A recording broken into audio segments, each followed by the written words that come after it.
Okay.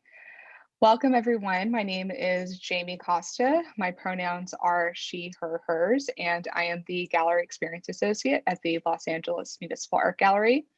We're thrilled to present today's program as part of C.O.L.A 2021, which, if you have not seen it online yet, it is up through next Thursday, July 22nd. However, I will note we are currently experiencing some website issues, so it is offline, unfortunately, but we are working to resolve it as quickly as possible. So stay tuned for updates on that front. And before I introduce and hand it over to Maura, I do have a few housekeeping bits I wanted to go over. First, please make sure your microphone is muted during the speaker's presentations. We'll have a few minutes toward the end of the program for a Q&A, so please enter your questions in the chat box, or if you feel comfortable at that point in the program, you're more than welcome to take yourself off mute to ask your question directly to Maura. And as a reminder, the program is being recorded so that it can be made available online at a later date. And finally, we do have a sign language interpreter service whose name is Byron. Really grateful to have Byron here today. And Byron has been provided, services have been provided to us by the City of Los Angeles Department on Disability. If you do require or need this service, we recommend pinning Byron's window for quicker access. And with that, I'm so honored and really happy to introduce Maura and hand it over to you. Yay. Thanks so much. I think I know some people who are here. Thanks so much for coming.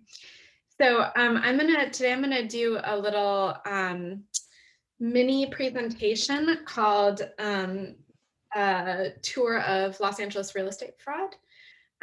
This is basically I'm gonna present some kind of ancillary research that goes along with the video that I made for C.O.L.A. That's up on the website right now. I don't know if you could, do you think we should post it now or the link to it? Yeah, or Stella, thank you, Stella. Yes, the link to view Maura's video is now in the chat for folks. So the video is about 20 minutes and I'm not gonna screen the video now because it's kind of better to watch it. Like there are sort of laggy issues. It's better to kind of watch it on your own. But just to give a little background into what the work is about, this is the third video that I've made that's about money laundering and financial crimes, specifically through the lens of Paul Manafort's daughter, Jessica Manafort. I got interested in Jessica Manafort because she's a filmmaker, a kind of little known filmmaker. And I was interested in the ways that her, I'm assuming, I guess everyone knows who Paul Manafort is, although soon we're going to forget who he is, I think. He was a kind of minor character. He was the chairman of the Trump campaign for about 4 months. And then resigned from the Trump campaign because the New York Times published what was called the Black Ledger in August 2016, detailing a bunch of off-the-books payments that he had gotten for political consulting work that he did in Ukraine. So he had been involved. I kind of think of him as this sort of basically like minor criminal. He had been involved in a variety of sort of shady dealings, including money laundering and real estate fraud. And I've been very interested in the kind of relationship between like art and particularly female artists and money and financial crime. And so, when he was in the news and I started to read about him, and then I read that his daughter was this filmmaker, I got really kind of interested in well, what does the art of the daughter of Paul Manafort look like? And can you sort of trace out any of her sort of relationship to this criminal activities in her films? So the film that I made for C.O.L.A is about her. She's only ever made 2 films. Her second film came out in the summer of 2018. It's called Rosie. And it is this neo-noir psychological thriller about a young woman who is kidnapped by a man, and the man is in love with her, and he thinks that if he kidnaps her, he can talk her into falling in love with him. And he locks her in the basement of his grandmother's house. That's the plot of this movie. Went straight to streaming. It's received no critical reviews. I think very few people have seen it. So what I did for C.O.L.A was I took this film and I re-edited it and interwove it with um, the story of Jessica Manafort and her husband, her now ex-husband, Jeffrey Yohai's involvement in a series of real estate frauds for which Jeffrey Yohai is currently serving a prison sentence. So she was involved to varying degrees in these sort of real estate transactions over the course of their marriage. And after they got divorced, she and him were sued by one of the lenders that they defrauded for $21 million. So if you want to watch the video, that's what the video is about. It's about the kind of relationship between her film and this series of real estate frauds. And I was particularly interested in what I think is the kind of striking visual similarity between the house in her film, the house where her main character is trapped, and one of the houses that was involved in this real estate fraud, this house called 1550 Blue Jay Way. So I was sort of like watching this film and I was like, wow, that house that she picked looks exactly like this house that she committed these financial crimes with as an instrument. And so so that is the kind of point of exploration of my video.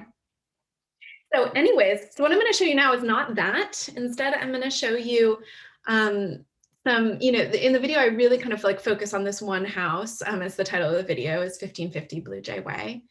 But they actually were involved in 4 real estate frauds in Los Angeles, also a few in New York and stuff, but we're leaving that aside because I'm in Los Angeles today. So they were involved in 4 different instances of real estate fraud. And so I thought what I would do is drive around to the city of LA and shoot videos at all 4 of these locations and kind of walk you through like what has happened with these properties and like what is the current state of these properties.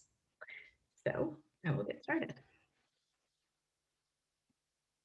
Did I forget anything, Jamie? Did that sound right to you? I think you captured it all very well, and I think if yeah, we'll talk more after the presentation.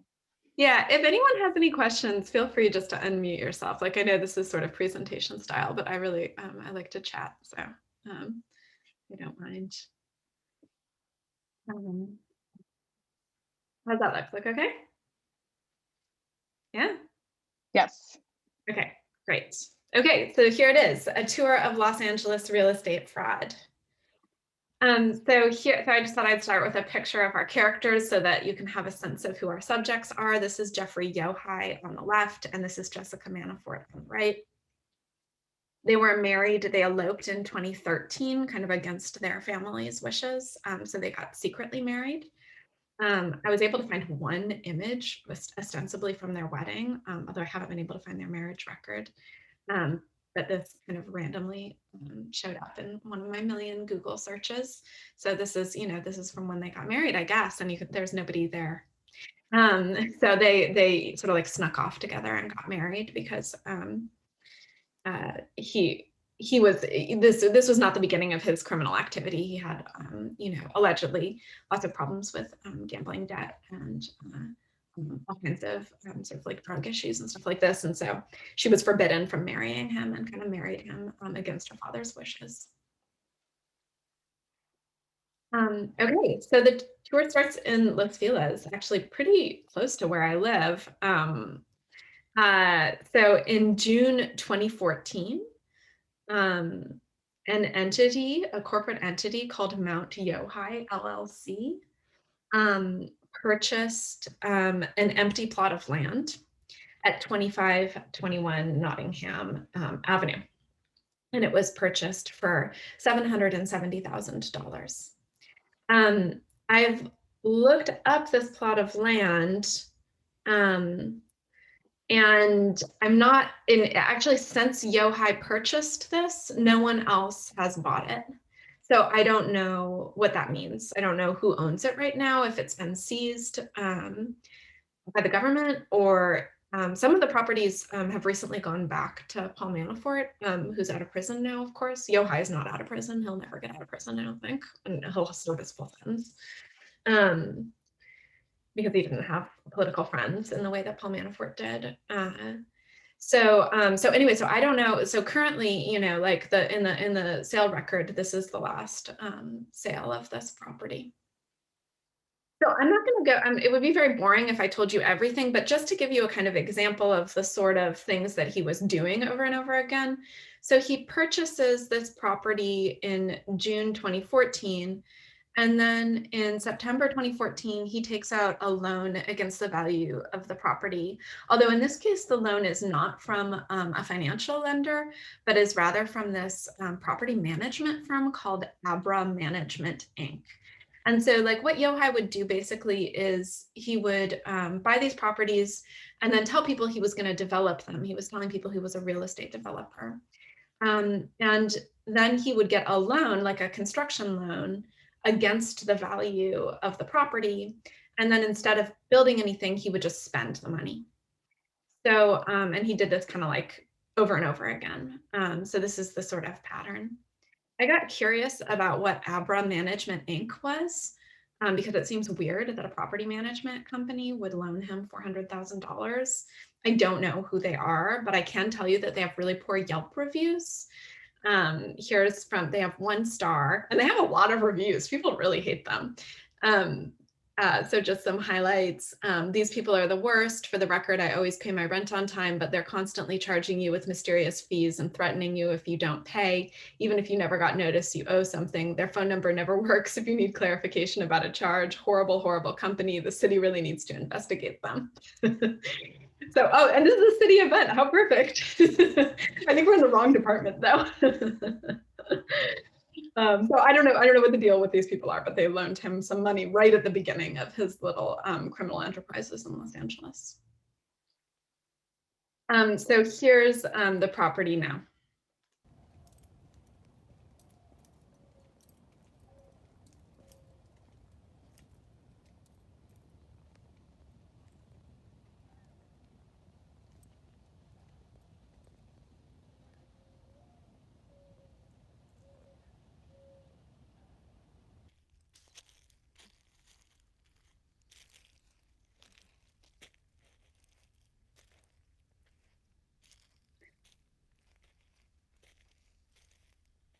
I climbed like halfway up it, and then I realized my shoes weren't very good for it.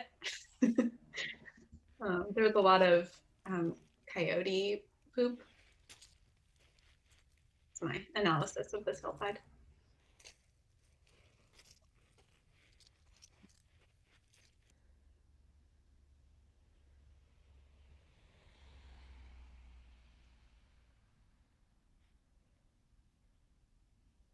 Nice view, really nice view.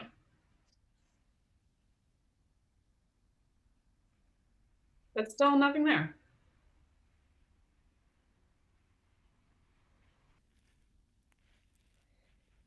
Maybe someone could buy it. Maybe this program is like real estate tips for investing in Los Angeles. Maybe that'll be a part 2, Maura. There you go. Okay, so the second part of the tour is really close. You could do this yourself also. It's not a bad day to do this tour. You see a lot of Los Angeles, but the second one is really close. You can just walk there, actually. It's 2401 Nottingham Ave. So this property was purchased in November 2014, and it was purchased for $3.2 million. It's a single family home. And it was purchased with a loan from a lender that he worked with a lot and who ended up suing him and Jessica, as I mentioned earlier. This investment firm called Genesis Capital Master Fund LLC. And they gave him a $3.5 million loan for the purchase of this house, so slightly more than it was actually worth, ostensibly because he was going to renovate it or develop it. This is Genesis Capital's website currently. When all of the stuff about Manafort came out, there were a lot of questions about what Genesis Capital actually is. I don't know how well these questions have been answered, but they loaned the Manafort's money kind of over and over and over again. And they ended up repurchasing a number of these properties after they went into foreclosure. And when all of this sort of hit the news the first time, there was a group of lawyers in New York who were doing an independent investigation of some of the Manafort properties in New York that Genesis Capital was also involved in. And at the time, Genesis Capital's website was like broken. And so they were like, what is this company? This is very, very strange. Since then, they've fixed their website. So now they look a little bit more legit.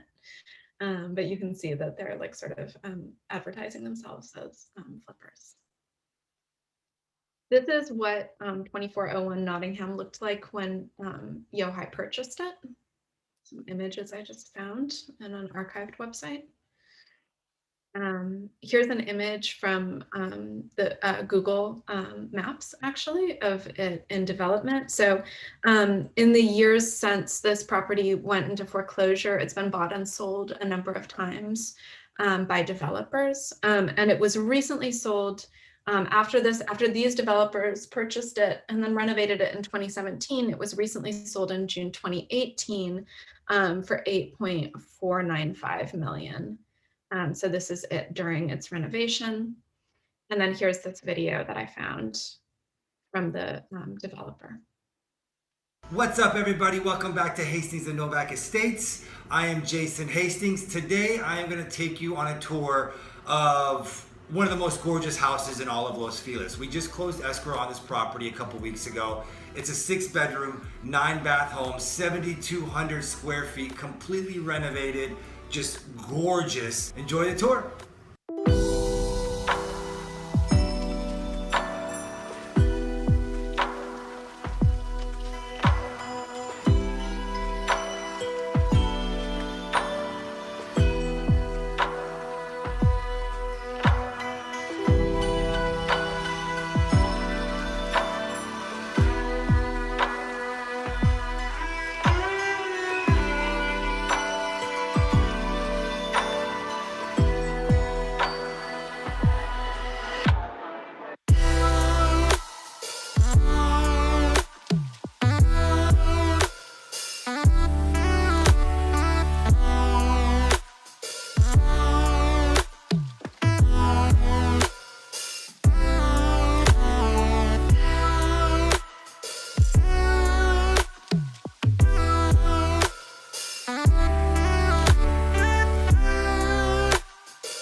Well, thank you guys for watching. I hope you guys enjoyed the tour of 2401 Nottingham. Please give us a like, subscribe to our YouTube channel. We do post weekly. Follow us on our Facebook and Instagram, and we'll see you guys next week. What's up, everybody? Okay, subscribe. This is the only of the 4 properties. This is the only one that appears to be currently inhabited. Here is the result of my investigation. This is from this week.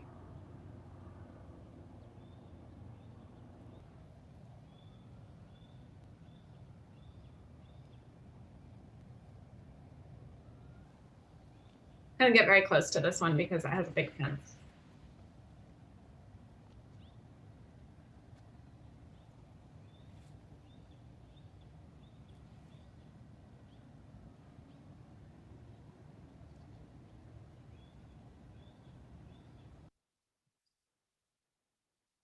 Okay, so the third house on the tour is 1550 Blue Jay Way in the Hollywood Hills. It's on one of the Bird Streets. It's actually the most famous Bird Street because I guess the Beatles wrote a song called Blue Jay Way at some point. It's in some house down the street. And this, of course, is the name. This is the subject of my video. So I'm not going to go too much into detail about 1550 Blue Jay Way because you can see I like go on a tour of it in my video. You can get like a very detailed idea of what this house is like. There it is on the Bird Streets. It's going to take you a minute to drive over there. So Blue Jay Way was purchased in July 2015 for $7.5 million.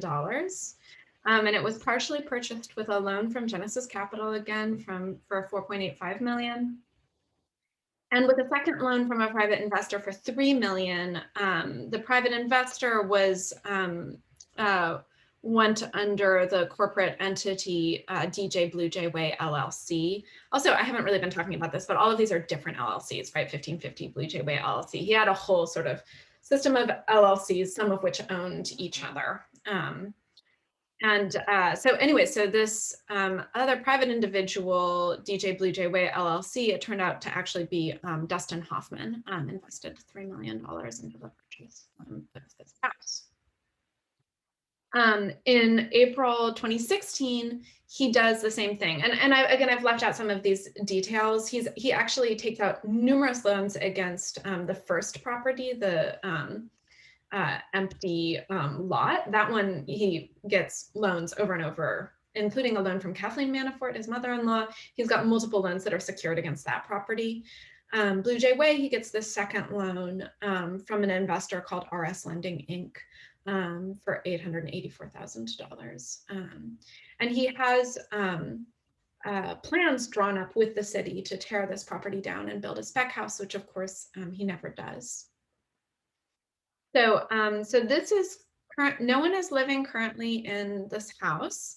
I just went back this week to see how it was doing. So here's a little video of it.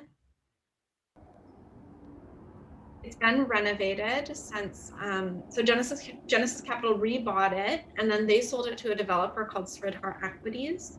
And Sridhar Equities renovated it, but they did this kind of surface level renovation. So you can see that there's just been sort of like weird white tile applied to the exterior of it, which is an odd choice. And they have been trying to sell it potentially to another real estate developer, according to the real estate agent who I spoke with, Justin. So it's still for sale. I don't know if Justin's ever going to unload it. Justin is a character in my video. Here's the pool. Again, very nice view. Pool still looks good. Here's Justin's phone number. If you're interested in purchasing it, the price has come down recently. When I went to see it, it was 11.5 million. Now it's down to 9.65 million. I think it's been pretty massively, radically overpriced, I would say. Because I'm not sure if you're going to flip it, I'm not sure how you're going to go up from that amount. It's on a pretty small plot of land. So they're having trouble unloading this one. Okay, and the last and most exciting stop on the real estate tour is his fourth purchase. So I'm showing you these in chronological order based on when he purchased them. So this is 779 Stradella, which was purchased in January 2016, so shortly before his shit kind of fell apart. And so this is a property in Bel Air. It was a single family, it currently is a single family home. He bought it again with another loan from Genesis Capital Master Fund. He had a $5.95 million loan. The total purchase price was $8.5 million. I'm pretty sure that the rest of the money is coming from these various additional loans that he's getting off of the other properties. So he spends 8.5 million on this one. This is what the property looked like when he purchased it. He stayed, he maintained ownership for this property for quite a while. He was, in February 2018, he pled guilty to one count of wire fraud. And he got a plea deal, supposedly in exchange. It's unclear, the trial transcripts, all the court documents are closed. They're not available to be seen. For some reason, he told a bunch of people at the time that he had like turned state's witness against his father-in-law and was like, the feds were like giving him a deal. The feds denied that that was ever the case. And in any case, I think maybe he didn't have very much to give them because he breached his plea agreement and ended up in prison. I think he's serving a 6-year prison sentence right now. So in the time when he pled guilty, before he breached his plea agreement, he was renting this property out on Airbnb. And there was a little bit of coverage of this at the time because it's in this very upscale neighborhood in Bel Air, and his neighbors were not very happy about the Airbnb activity. So here's the original Airbnb listing. He's renting it out for $1,300 a night. And then this is from Curbed. So what ends up happening is the restraining order is taken out against him, barring him from promoting the Stradella Road property as a quote party house and from offering to rent it for such purposes. And then it's kind of a funny restraining order. So it says guests and residents are prohibited from anything that is lit, burning, or on fire in or near brush, shrubs, or anything else that is combustible. So this is what is happening with the house now.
this house is currently owned by someone.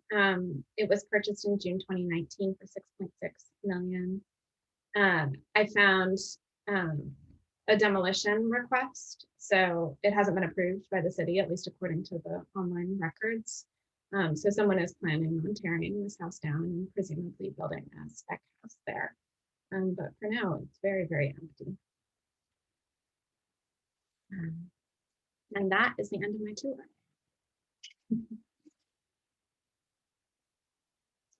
Oh wait, how do I stop the share? No, thank you. Thank you so much, Maura. That's yeah, that last house is very, very jarring. Yeah, I got by the way, I got too afraid to go in. So I have to go back. Looking for a partner in crime to come with me. I was too yeah. I wasn't expecting it to be so I wasn't expecting to be able to walk through the fence like that and just get in there. And so I was like very startled, and I was like, do I go in? You know, but I wasn't ready. It's like, now I need a friend. Oh my gosh. Yeah, take a friend. But well, before I just so we want to, of course, leave time for folks if they have questions. Again, feel free to enter them in the chat, or if you want to jump in with your question. But I think maybe just to kind of kick us off into that, I have some questions for you, Maura. And I think the first place I want to start, which I think is a really just that last shot of the C.O.L.A house that you showed us, and kind of segueing to this question. When we last talked about this work, one of the things that really jumped out to me was how you described how money has hollowed out places like Los Angeles. And then in the actual work, one of the last things that you say is, quote, Los Angeles is a city of empty houses and no one has anywhere to live. Can you talk about this a little bit more? And also just how do you see this work as engaging or responding to the current housing and homeless crisis in Los Angeles? Yeah, I think like that. So I guess the importance of this, I don't know, like as I was like sort of finishing up making the video, and I spent a lot of time thinking about this, it's like a lot of the video is about like sort of fantasy and this like the fantasy of this film that she makes, and it was really important to me to think about the way that this is like not just sort of like a funny story, but like we're actually like living in the consequences of this kind of behavior, like this is not like a victimless crime, like these places are being hollowed out, and 3 out of 4 of the properties are like empty. I mean, one is an empty lot, but the 1550 house has been bought and sold numerous times, and no one is living there. Like it's just being sold from developer to developer, and meanwhile, like evictions are at an all-time high in Los Angeles. There's obviously a homelessness crisis, and so it was important to me to just kind of like think about the way that like this represents the kind of larger world that we're living in. And also it's like, well, how do you, I mean, I was thinking about this also because like in some ways, oh, I'm just looking at Antoinette's question. Hi, Antoinette. I guess I was thinking about like how do you depict something like real estate fraud, which is so big, right? Like, and it's something that like I have like a vague idea is happening all the time, but it's like it's happening on such a large level. Actually, my neighbor who lives next door to me is a real estate flipper, and he's done some pretty weird things since I've been living here. And I think that this is just a kind of like ubiquitous activity that's happening all the time. And for me, like Jessica Manafort and Paul Manafort and Jeffrey Yohai, like they're not like particularly distinguished criminals. I think they're basically doing what a whole lot of people are doing all the time, all around us. but they become like, because he's like a quasi-public figure, he becomes like a useful lens to understand like a larger issue. Like, I don't think Jeffrey Yohai in and of himself is particularly interesting or important, but I think that he provides like a good vehicle for understanding something that otherwise would be sort of like too huge for me to wrap my brain around. Antoinette says, so LA has a long history of real estate scams. Yeah. Did you pick up anything especially distinctive in the Yohai MO, typical of this particular era? I mean, I don't know if you can like make super like granular historical claims, but I do think that we're in this moment of like wild speculation. And so you can, so it's like a really, it's a good moment for scammers, because people are willing, people have this sort of like idea that, you know, real estate will always go up. It's always a good investment or whatever. And so like you can, like, if you're someone like Yohai who has like sort of nominal access to celebrities like Dustin Hoffman, like you can kind of convince people that this is a really good idea to tear down this house and build like a $30 million spec house. And then that sounds kind of great.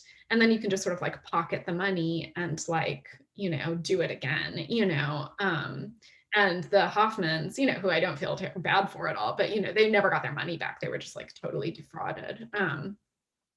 So I think that like I do think that there's something about this moment in which like there's this kind of like airy lack of reality. Like everything is just like sort of operating on the level of the sort of fantasy of endless prosperity. And so people are just, you know, like buying things and building nothing. And so it's just this kind of idea that's being sold over and over again.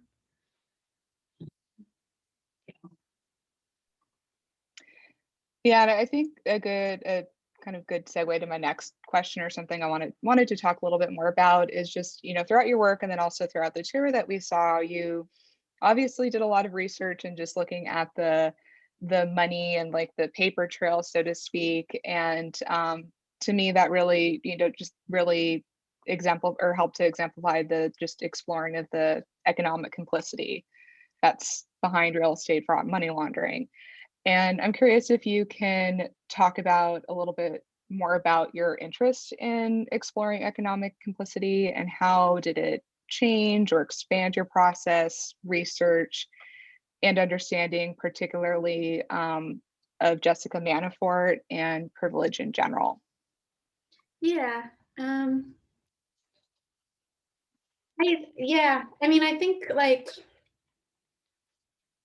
one of the things, I feel like I'm preempting a question you're going to ask me in a second, Jamie, so I'm sorry if I'm doing this, but like, I guess like, you know, I am interested in the ways that like we, like as artists, all of us, myself included, sort of like hold ourselves apart or see ourselves as, you know, like doing this kind of like pure thing, while meanwhile we're actually like in some ways like more subject to like power, and sort of rationalizing our relationship to power away than maybe like any other people. Like one thing, so part of my sort of like ongoing work has been, there was this, I don't know if anyone remembers, but there was this database of hacked text messages that was released onto the internet several years ago. And the messages they're actually Jessica Manafort's sister's Andrea's iPhone's messages. And they go up until like 2017. And a lot of them are between Jessica and Andrea, and a lot of them talk kind of candidly about their parents and their father and the criminality. And there was some media reporting on it because they say sort of like striking things like, you know, all of our money is blood money. And like one of the things that really struck me when reading through the text messages, which are really intense to read through. It's like, you know, the transcript of an entire person's life over the course of years, is that, you know, Andrea, the sister, who's a lawyer, is much more overtly critical of their father than Jessica is, who's an artist, right? And like Andrea is always kind of like, you know, dad's a murderer. And Jessica's like, yeah. You know, she's always kind of like she won't like, she won't quite go that far, you know? And I was like, well, of course she won't go that far. Like she needs her father's money to be able to make her work. So like in some ways, like she's much more on the hook than Andrea is, who makes her own money, you know, sort of. No, she does. I mean, she has like a real job, you know. And I thought that that was kind of sad, you know, and you know, my dad isn't a like international criminal, but if he was, like, I wonder what I would be like, you know, like I wonder what that would do to me. And so like in some ways, like I find, you know, Jessica Manafort like a kind of like, I just find her like an interesting character, you know. Her second film, Rosie, which is really like kind of sad. Her first film she makes when she's still young, and that's financed like exclusively by her father. I made a video about that as well. It's called her first film was called Remember the Days. It's this kind of like poppy teen drama, and it's really happy. And then her second film, which she had to get outside financing for, Rosie, which is about what this new work is about, is like, it's really sad. It's like really depressed. It's like really dark. It's kind of dreary. It's quite hard to watch. And it's this story about this woman who is, you know, sort of going around to New York telling everyone she's an actress, but really she's a call girl. And that's the kind of like reveal, you know, in the film. And I was like, well, that's sort of like says everything, right? It's like you're walking around telling everyone you're an artist, but like, where are you getting your money from? You know, like what is it that's like enabling you to be able to say that, you know? Um, so yeah. Yeah, I think, yeah, that did preempt my next question, but I'm going to ask it anyway. I think one of the things that when I watched your work that really jumped out to me was, you know, we hear Rosie, we hear you as the narrator, and then also just when you're doing the tour in 1550 Blue Jay Way, but we don't hear directly from Jess Manafort, like her voice. We only read or see her text messages. And I think the one text message that just has really stuck with me and has been on mind is where she is having a conversation with her sister and she says, I feel like a failure, which I think like on so many levels, that's something we can all relate to. And so I'm curious about why was it important to show a multiplicity of female voices in various forms in relation to power dynamics and agency.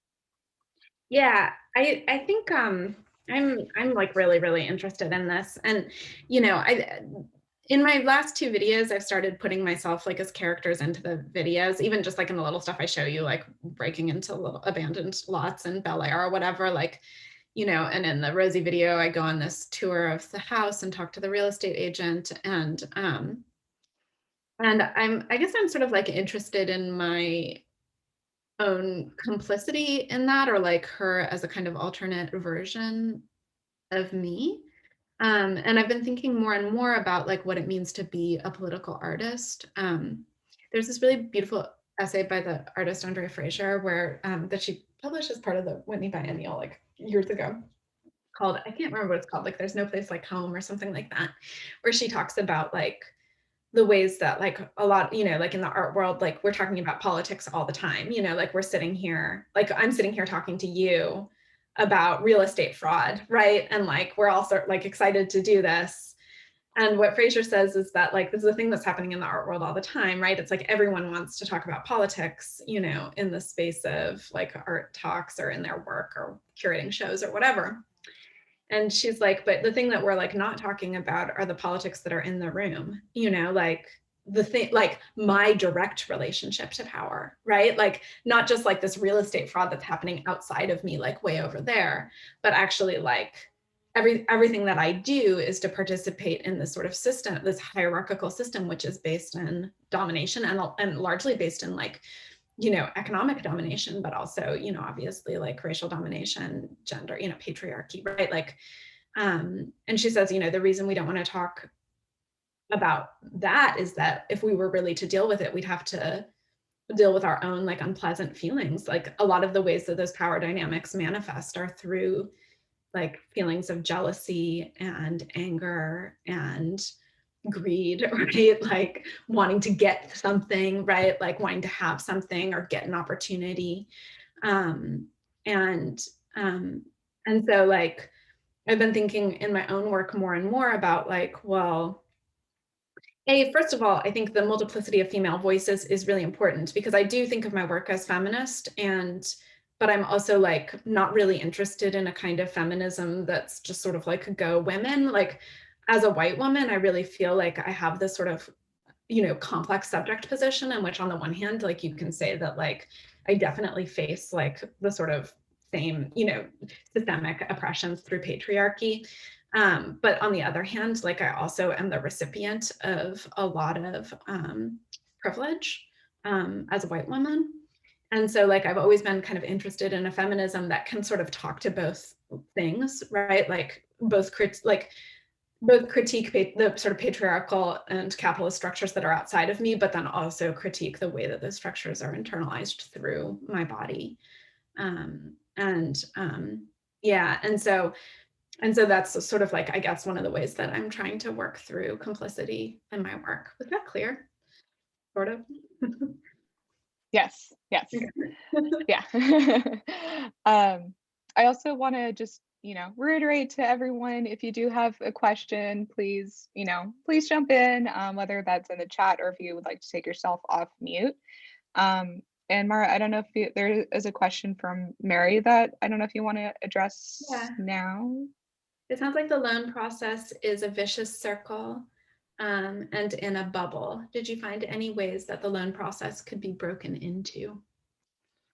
I don't know. You know what, Mary? I did this other project right as I was working on this one. I had to make sort of two projects at once because of COVID, because all my deadlines got like shuffled. And so the other project that I was working on, in the other project, I launder money like as a performance. And like I just tried to launder money by myself. I didn't try to take out a loan. I formed an LLC and then I purchased an artwork.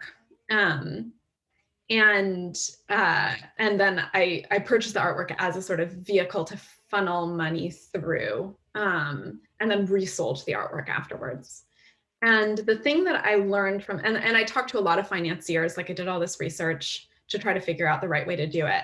And the real thing that I learned from that process is that I don't have enough money to launder money. Like I just can't do it. Like I just need more money, and so I mean I sort of nominally did it, but I did such a like fucked up baby version of it, that I wouldn't recommend it as like a real how-to for anyone. So to answer the question of how could the loan process be broken into, I don't know, like I have to think about that a little bit more, but as of right now, I think that I might just be a little too broke to be able to really break into any of these systems. Like I've thought actually about trying to purchase like some teeny piece of land. I feel like Gordon Matta Clark did that in the 1970s. Like he figured out a way to buy tiny, like in between parcels in New York City or something. Although of course the real estate world was very different when Gordon Matta Clark was swinging around carving holes into everything. So I don't know. It's definitely, artists have definitely purchased property before as a kind of experiment, like art project, but I haven't figured out how to do it yet. So I don't know, maybe the next piece. Stella just asked a question. I will read it. Is there a reason why you feel so drawn to essay films as an art form? How do you think the style of film ownership, how do you think the style of film strengthens your critical feminist approach to media analysis? Yeah, I consider myself an essayist. That's my like primary artistic identification. And I think essay, I really love Timothy Corrigan's book on that called The Essay Film. If anybody is kind of interested in this subject, that's been really informative in my practice. But essay, like he gives this kind of definition that he draws from Aldous Huxley actually of essay as this way of speaking that moves between registers. So it moves from, he says that all essays have like sort of at least 2 out of 3 registers. one is the objective, where you're communicating facts, you know, and so there's a lot of didacticism in my work, like where I'm just sort of like, this happened on this date, you know, like I'm just kind of like teaching you about something. So that's the objective lens. The subjective, so essays typically have like a personal, there's some kind of like personal account. So in this case, it's like my voice and also like, you know, my body kind of moving through these spaces. And then there's the abstract or universal. So, and I'm not sure, you know, I think probably the abstract and universal attempt to play out in my work. I'm not exactly sure how they do that, although I think questions like failure, you know, like I actually feel like the some of the emotional register that comes through in her relationship to her work maybe starts to get there.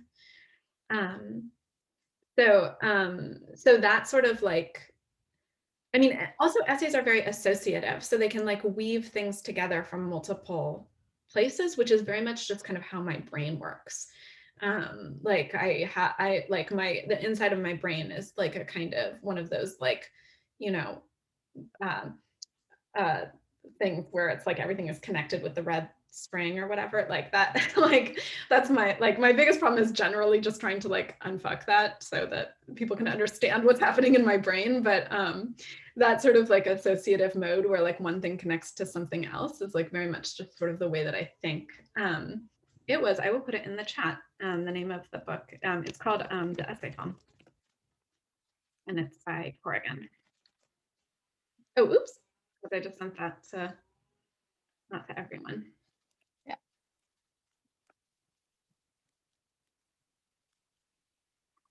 Yeah, there it is.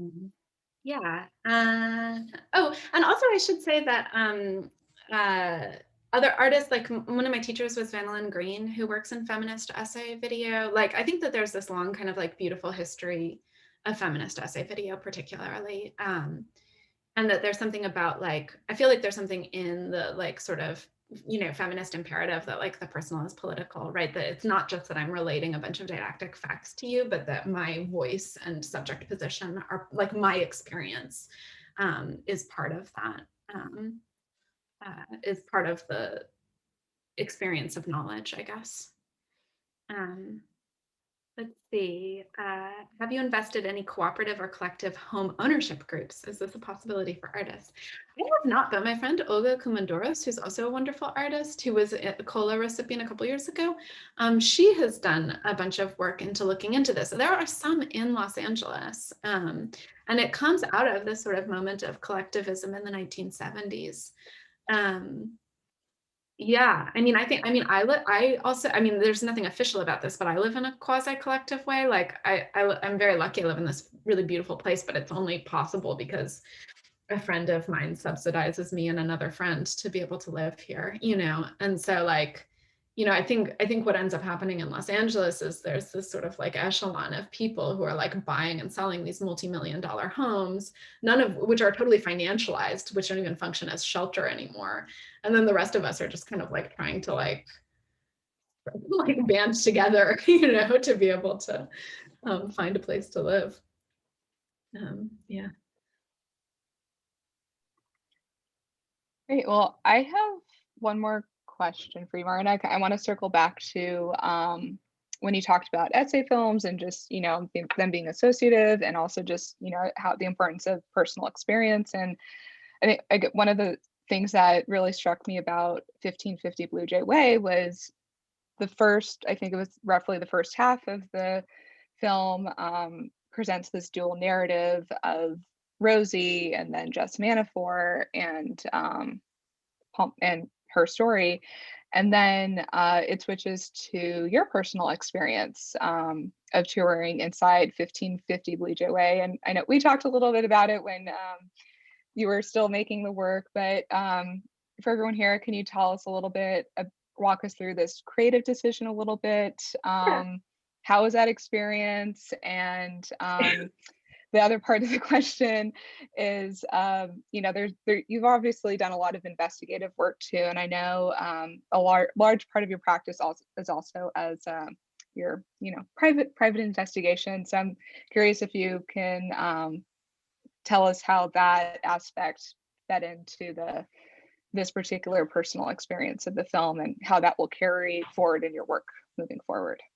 Yeah. Oh, I don't know how it's going to carry forward in my work moving forward, but I'm interested. I'm like in an interesting moment right now.